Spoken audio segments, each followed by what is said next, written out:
Grupo de apoio à execução do Gabinete Gestor de Crise do Ministério Público de Santa Catarina elaborou uma orientação aos promotores de justiça sobre os limites da atuação dos prefeitos municipais na implantação das medidas de restrição de circulação e de isolamento social para combater a Covid-19.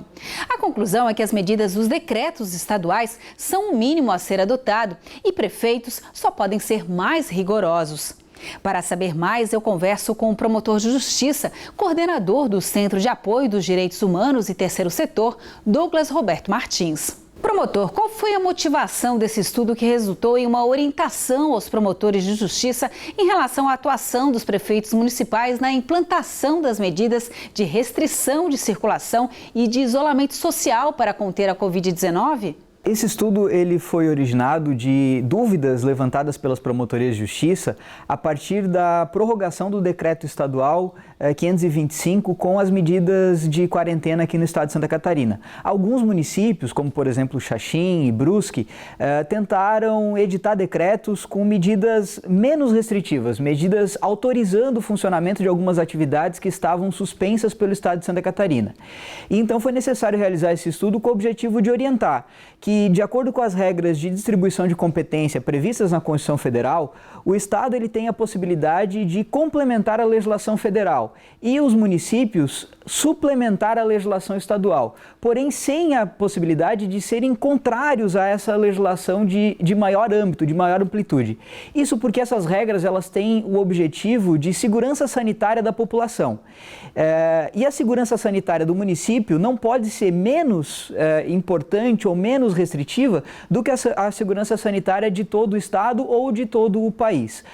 Nesse sentido, o Ministério Público desenvolveu esse estudo orientando as promotorias de justiça a atuarem no sentido de permitir que os municípios tenham regras mais restritivas, mas não regras mais permissivas. Se o objetivo é cuidar da saúde, então que os municípios ampliem a proteção da saúde da sua população e não reduzam em relação ao que já vem sendo feito pelo Estado de Santa Catarina. Foi com esse objetivo que o estudo foi desenvolvido e orienta então a atuação das promotorias de justiça desde então. Promotor, a partir de decretos federais e estaduais de emergência, o que o município pode propor de medidas com o intuito de combater a Covid-19? O município, então, dentro da sua competência suplementar da legislação estadual e federal, ele pode, analisando a peculiaridade local e sem contrapor ou sem contradizer as previsões do Estado ou da União, implementar medidas mais restritivas, como, por exemplo, manter fechados alguns estabelecimentos que os recentes decretos estaduais autorizaram a voltar a funcionar. Isso porque ele precisa, de fato, analisar a peculiaridade local e conhecer o perfil epidemiológico do seu município e da sua região, né? O mais interessante seriam que essas análises elas fossem inclusive regionalizadas, não só em âmbito municipal. Isso porque o atendimento de saúde ele é regionalizado. Então não adianta, por exemplo, Florianópolis manter uma postura mais restritiva em relação à circulação de pessoas, se São José, Biguaçu e Palhoça, que também se utilizam do sistema de saúde de Florianópolis, do sistema hospitalar de saúde de Florianópolis, não mantiverem medidas semelhantes, né? Porque aquilo que é feito lá vai impactar no sistema de saúde aqui de Florianópolis, por exemplo. Então é importante que os municípios analisem a sua realidade, as suas peculiaridades e as regiões também se articulem para analisar as suas peculiaridades. E nesse sentido eles podem adotar medidas mais restritivas que o Estado, como restringindo algumas atividades que o Estado permitiu, aplicando medidas de isolamento das pessoas que estejam sintomáticas ou suspeitas de contaminação, impondo exames, consultas e tratamentos de saúde, mesmo contrário à vontade das pessoas, quando elas se negarem e forem diagnosticadas com a Covid-19, e também adotando medidas de busca ativa de casos, como barreiras sanitárias, testes em massa realizados na população, para tentar identificar justamente aquelas pessoas que estão contaminadas e separá-las do convívio com as demais pessoas que ainda estão com a plena saúde, com o gozo da sua saúde e ainda não tenham tido contato com o vírus. Promotor, quais exemplos de medidas mais restritivas que podem ser adotadas no âmbito municipal? Os municípios, como a gente já mencionou, eles podem ser mais restritivos de acordo com a peculiaridade local e a partir de análise justificativa apresentada pela autoridade sanitária local.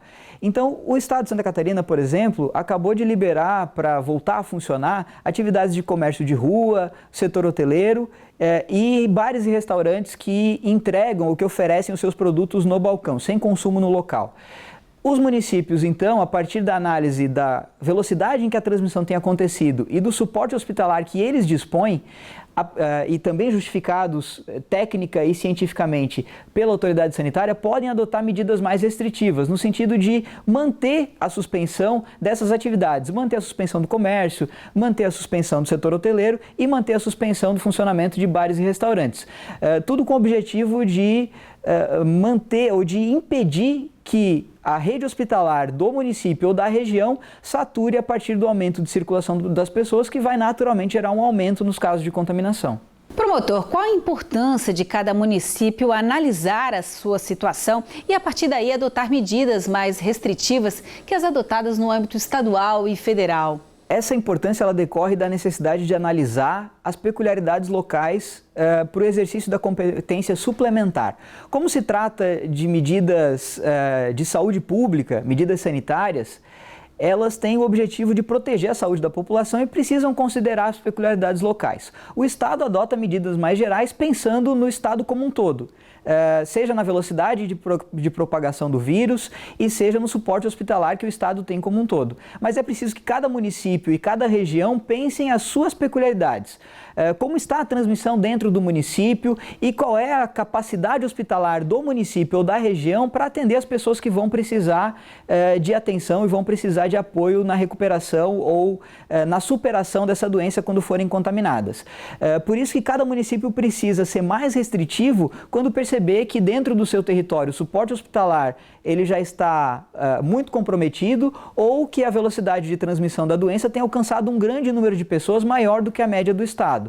O objetivo é sempre, e o objetivo final é sempre, proteger as pessoas, a saúde e a vida da população catarinense. Por isso, cada município tem que avaliar a sua peculiaridade local e ser mais restritivo e mais protetivo quando isso for necessário. Obrigada, promotor, pela entrevista.